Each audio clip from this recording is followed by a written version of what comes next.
live. I am joined by a friend of mine, colleague, Jordan Foote, Sports Illustrated, Kansas City Chiefs, part of the inner circle.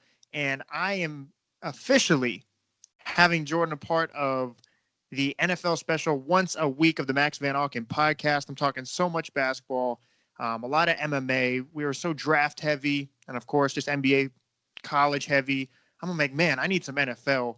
So who can I have consistently to give my audience the best experience possible, the most knowledge?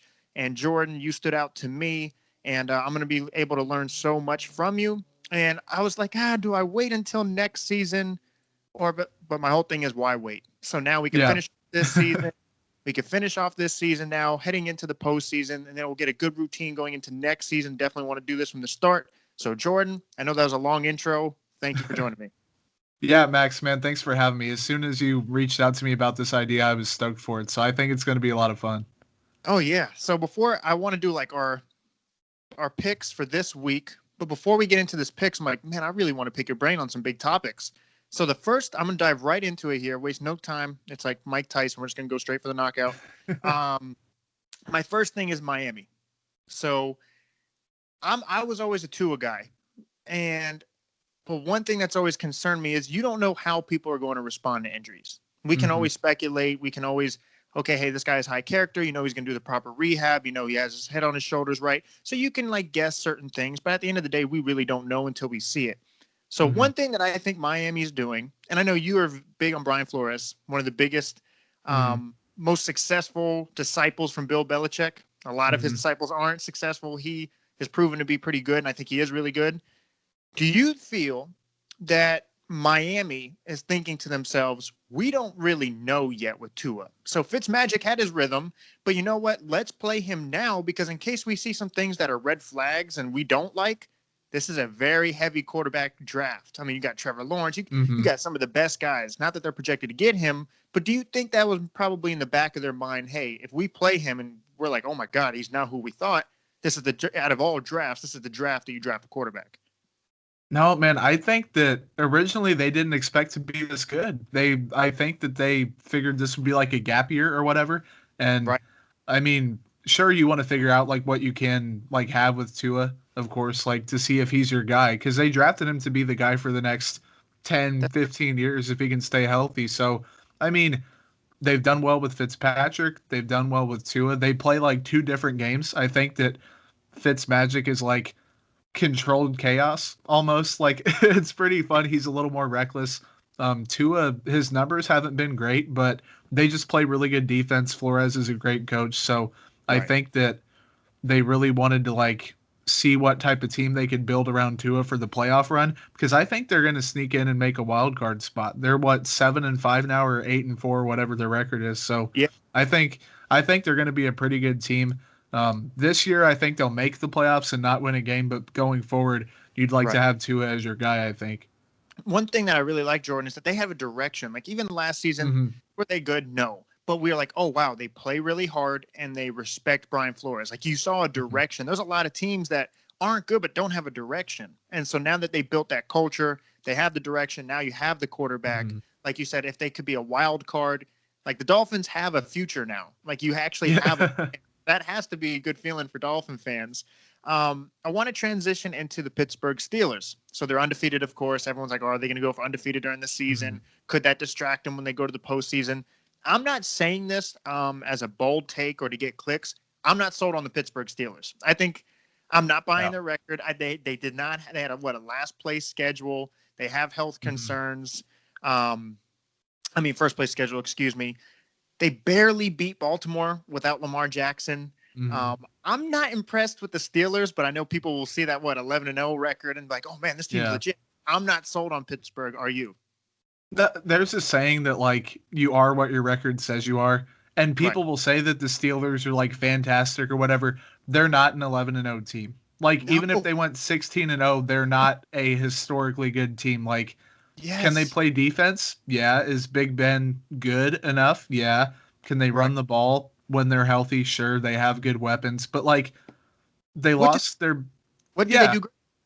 Exactly. Like they play really, really good. Minka Fitzpatrick is great, but they lost their best linebacker. They just lost their second best linebacker for the season. Like, I mean, and they haven't played well against teams that they should beat down on. So like they play Washington this weekend. It's gonna be They have a game. Yeah, they have a game against Buffalo. I think they play Cleveland the last game of the year. Like they're not guaranteed to get that 1 seed still. And even if they do, I think that the Chiefs could go in there and beat them in a second or third round playoff game or whatever.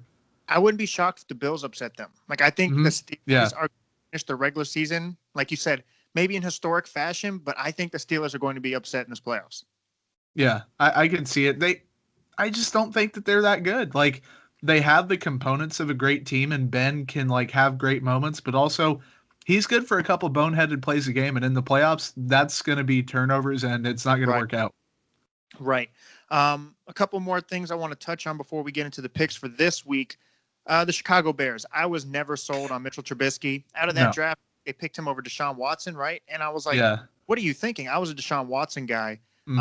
I was never sold on Trubisky. It doesn't mean I'm attacking him as a person. It doesn't mean I don't think he's a great guy. I'm just not sold on him as a player.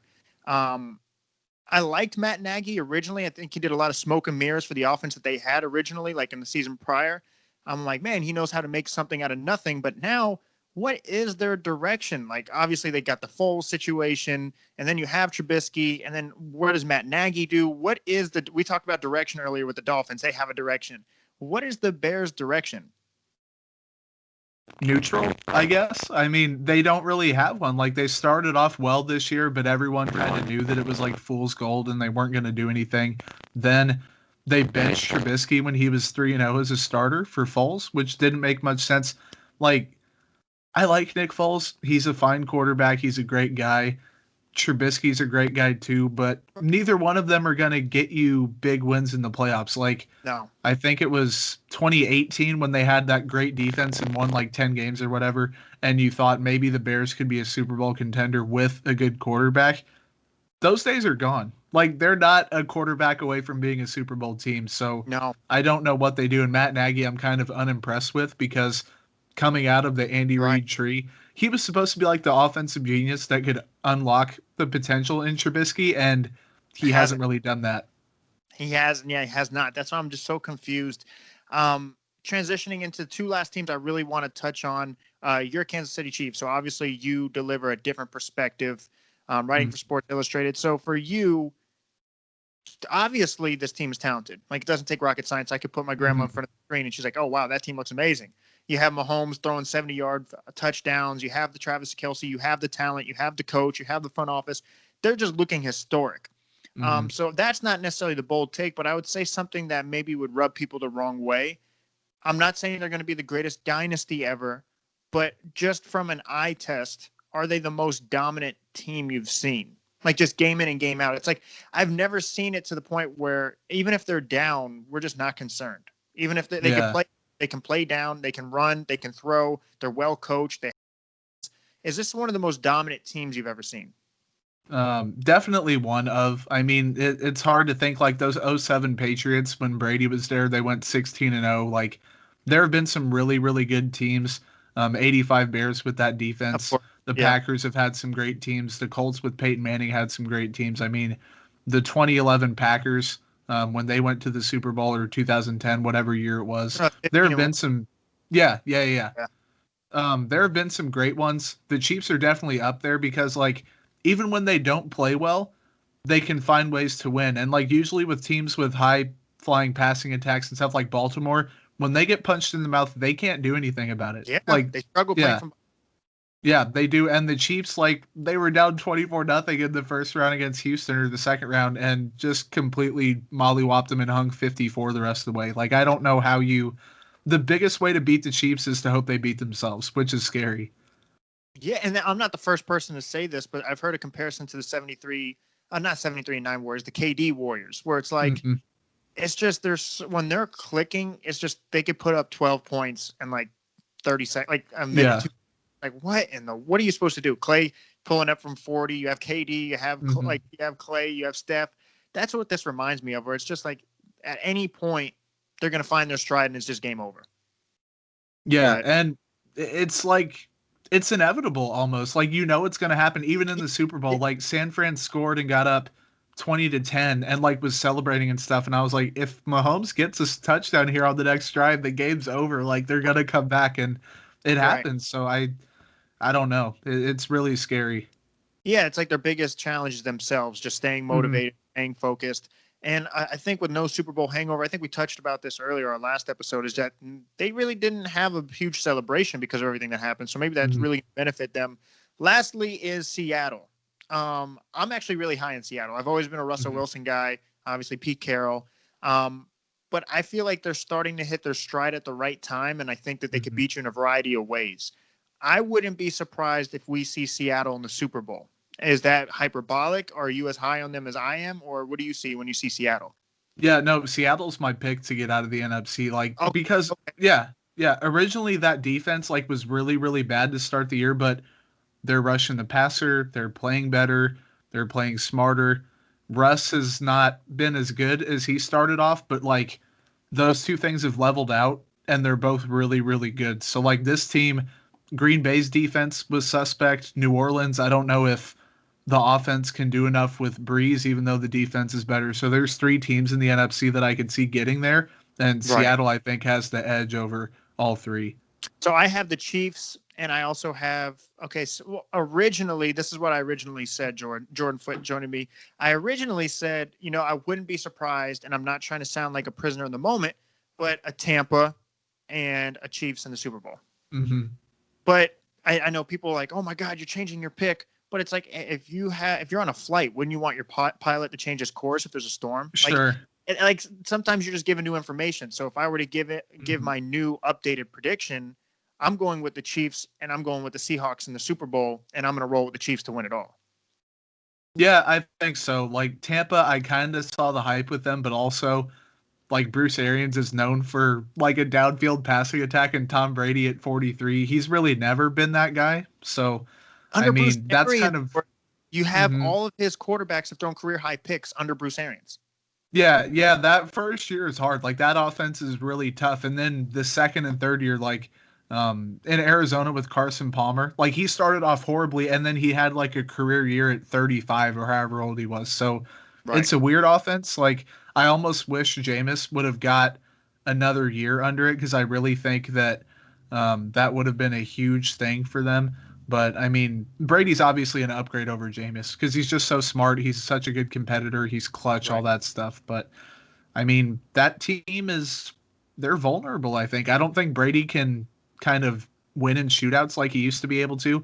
And I just don't know if they're a Super Bowl team anymore. It's possible that they could still win out and finish 11-5 or whatever, but they have some good talent ahead of them for sure.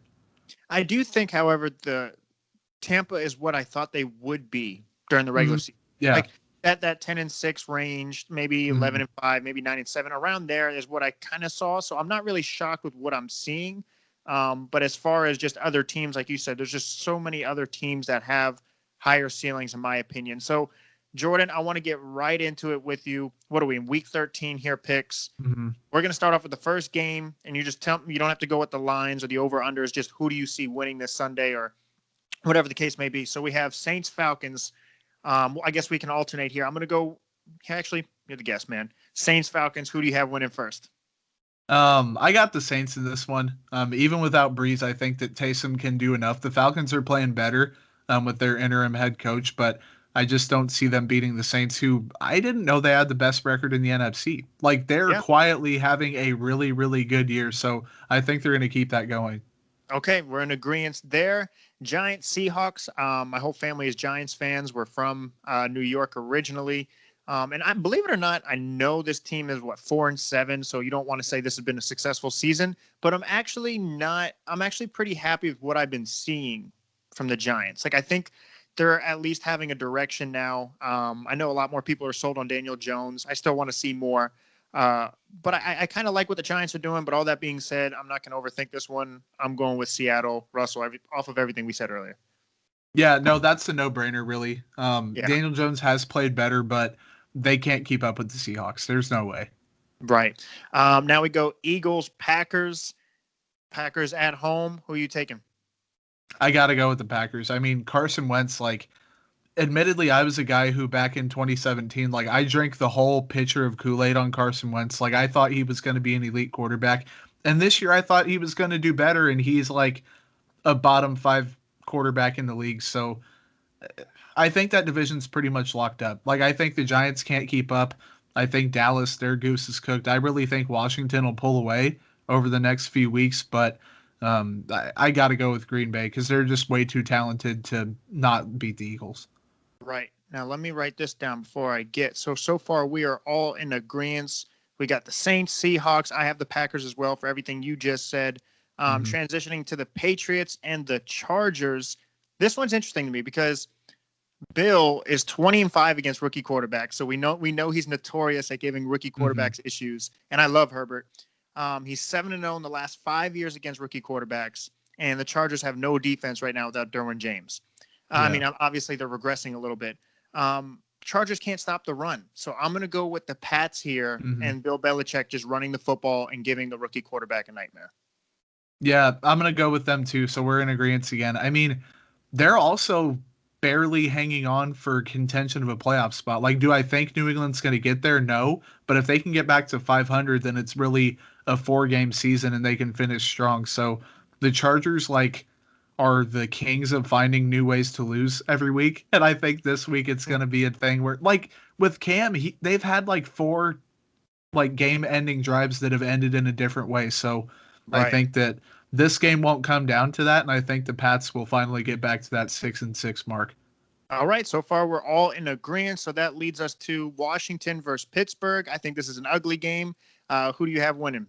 I'm going with Alex Smith pulling off the upset, dude. Whoa, okay. Yeah. Wow, why are they pulling off the upset? What is it for you? Pittsburgh almost lost to Baltimore without Lamar, and like the Redskins are playing some solid football. I think that Ben will make more mistakes than Alex will, and part of me is just hoping that the Steelers finally lose a game. So that's probably it too. But I mean, I think that the Steelers are going to start to get exposed a little bit, and I hope that starts this Sunday. Okay, well, this is our first disagreement. Now, I told you I'm not high on the Steelers, but I think they're going to win a close, ugly game, like a 17-14. I'm going to go with Pittsburgh here. So that's our first disagreement. I won't be shocked if Alex pulls this off to what you're saying. I think Steelers are certainly getting exposed a little bit more. But I'm going to go with Pittsburgh here. So that leads us to the Cowboys and the Ravens. I'm going to go Baltimore. I mean, obviously, Dallas has just been a nightmare this season. Not impressed with Dallas, Jerry Jones, all the drama that's going on there. I'm rolling with Baltimore. How about you? Yeah, I mean, their season's pretty much close to being on the line. Like, heading into the year, people like Colin Cowherd, who, not throwing shade at him at all, people like him. There have been tons of people who said, oh, the Ravens are going to go 13-3 or 16-0 or whatever. He's just one I could think of off the top of my head. I didn't see it. Like, I thought they'd win 11 or 12 games. I thought they'd get to the playoffs, but now they might all win a game. That's a thing, take care of business the rest of the way. So Dallas just can't keep up with them straight up. Right. No, I agree. I think I have you frozen here on the video. Are you through? Yeah. Okay, I got you frozen on the video, but I got your audio working. There you are. Okay, cool. Probably just some type of Wi-Fi thing. No, yeah, Colin's my guy, and Colin was like, "Yeah, man, I blew that." He was like, "Yeah, no, he always owns up to it." Yeah, I like Colin. Yeah, he does right when he's right, when he's wrong.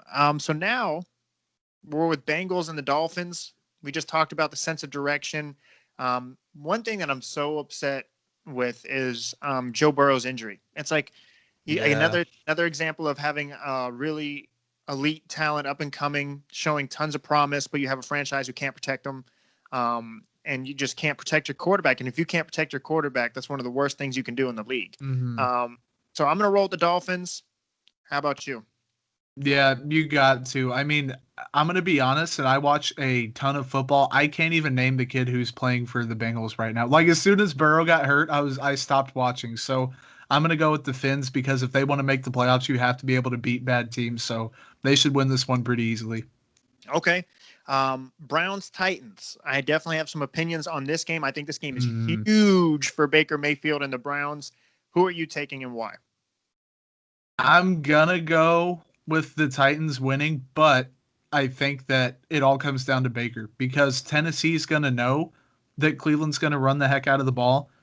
Cleveland knows that Tennessee is going to run the heck out of the ball, and it's going to come down to which quarterback plays better. And I think I trust Tannehill to play more consistently than Baker, but I also think Baker's more likely to randomly pop off and have a big game. Like, his critics would shut up if he won this game.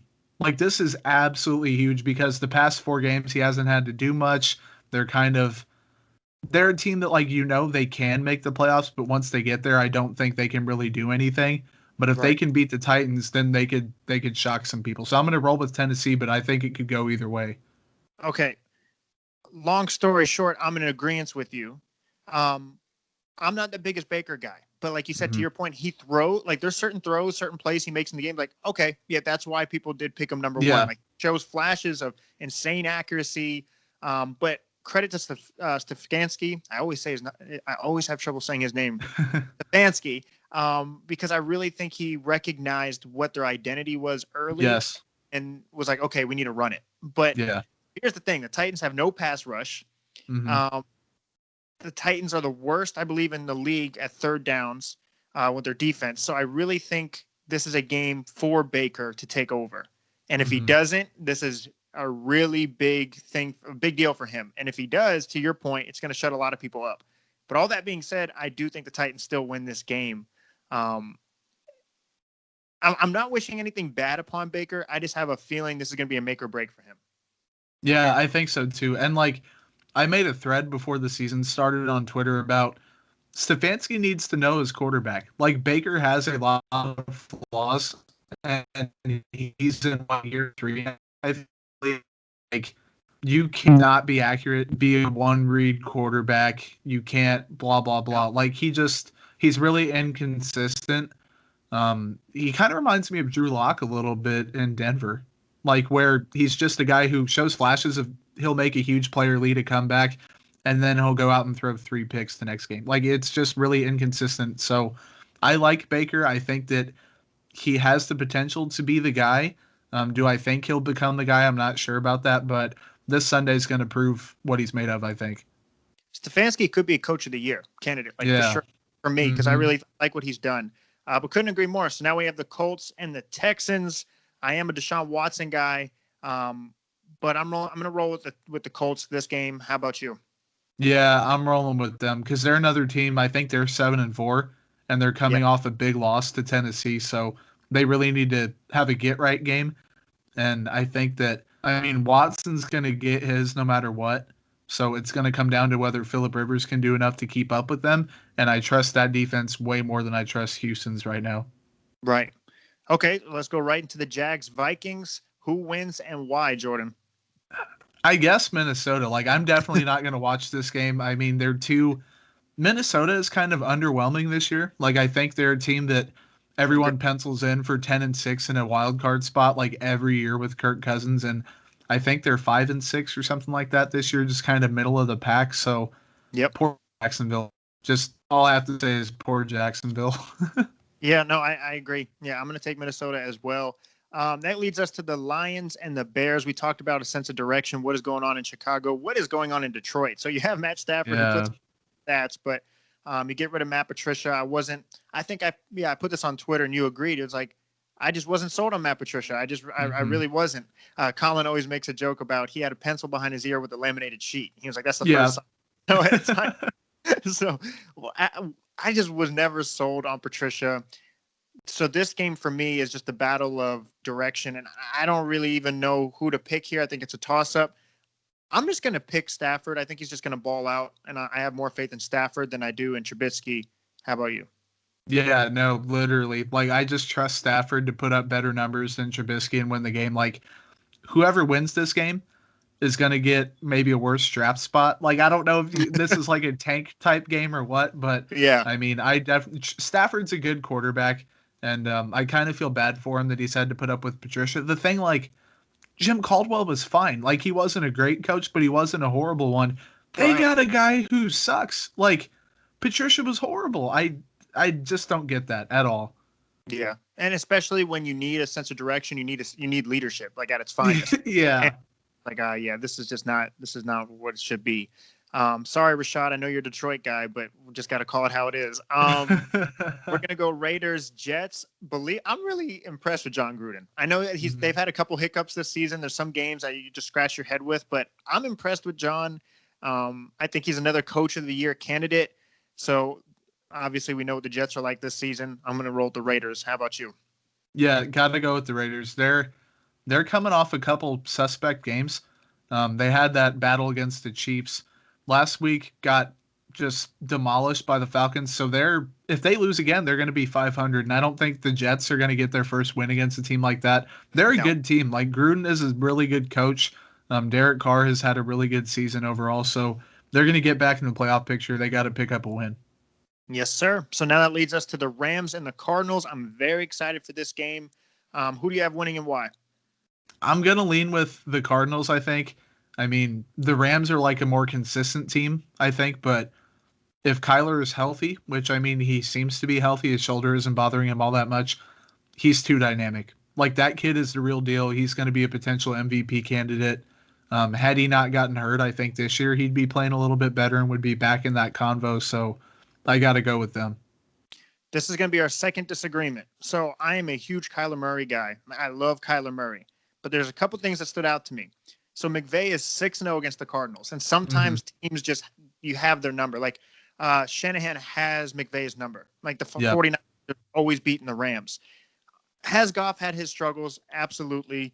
But this is really interesting, Jordan. I don't know if you've heard this, but out of like the last 7 games, so the previous 5 games, Murray was running on an average 11 times a game. His last 2 games, it went all the way down to 5. I think he could be playing injured. I can't say that because I don't know. No, he is. Yeah. But there's something, he's definitely playing differently, a little more gingerly. So all that being said, with McVay having that kind of advantage over the Cardinals, Murray being a little injured, I'm going to roll with the Rams. Yeah, no, that one could definitely go either way. I mean, the Rams are a more consistent team, like I said, and Goff has had some bad games. He's due to kind of rebound.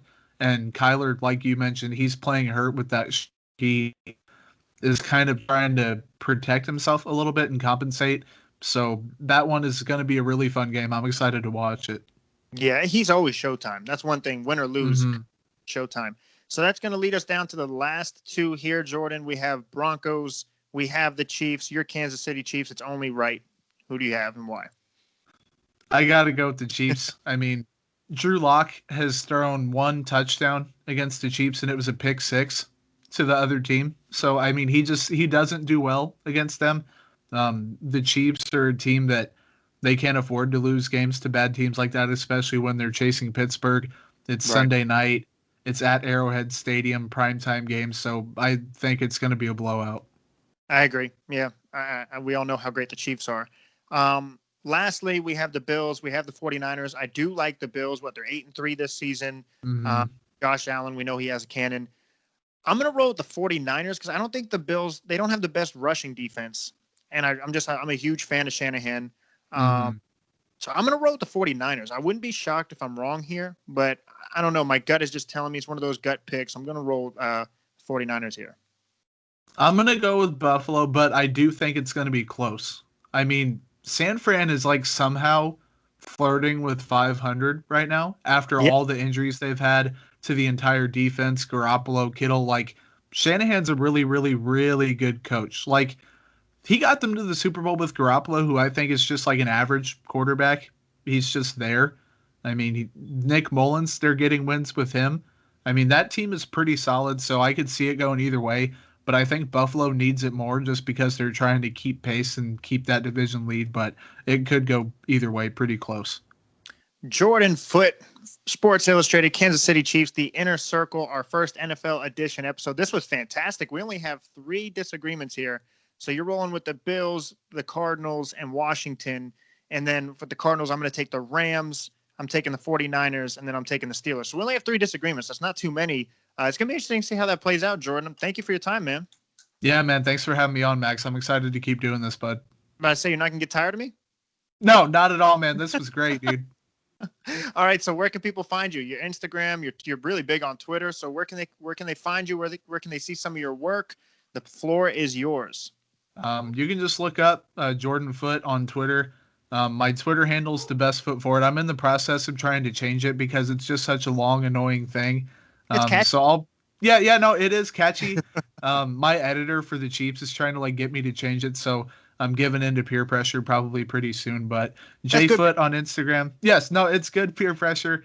Just go ahead and look me up, and you can find all sorts of stuff. Jordan, thank you so much. We'll be doing this next week. You stay safe, and then until next time, talk soon. Yeah, thanks, Max.